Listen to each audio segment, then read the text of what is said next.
રસ્તા પર પડ્યા છે મસમોટા ખાડા, વાહનોને પણ થયું છે નુકસાન। દ્રશ્યો છે રાજકોટ શહેરની માધાપર ચોકડીના। ભારે વરસાદ બાદ રાજકોટમાં રસ્તાઓના ભૂક્કા બોલી ગયા છે। માધાપર ચોકડી પાસે રસ્તો તૂટી જતા વાહન ચાલકોને ભારે હાલાકી પડી રહી છે। માર્ગ મકાન વિભાગના નાયબ કાર્યપાલક ઇજનેરનું કહેવું છે કે વરસાદે હવે વિરામ લેતા તુરંત જ રસ્તાઓનું સમારકામ કરાશે। રાજકોટ શહેરની બહાર નીકળતા જ અમદાવાદ તરફ નેશનલ હાઈવેનો કચ્ચરઘાણ વળી ગયો છે। નવા બની રહેલા 6 લેન હાઈવે પર પણ મસમોટા ખાડા પડી ગયા।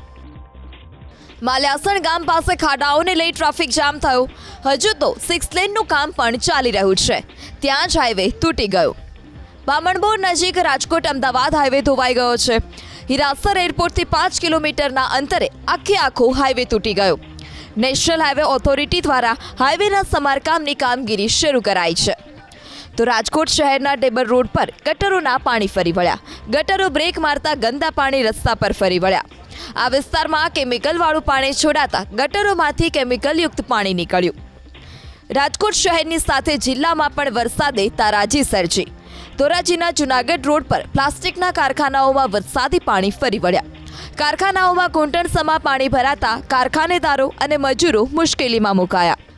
તો સૌરાષ્ટ્રનો બીજા નંબરનો મોટો ડેમ એવો ભાદર ડેમ ઓવરફ્લો થતા ભાદર નદી બે કાંઠે વહી રહી છે।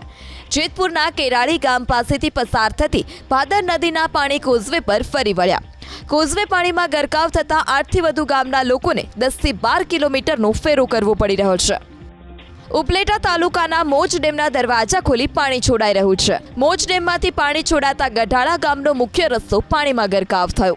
તો જેતપુરના સુદામા રોડ પર મહાકાય વૃક્ષ ધરાશાય થયું। વૃક્ષ ધરાશાય થતા મંદિરનો શેડ તૂટી ગયો।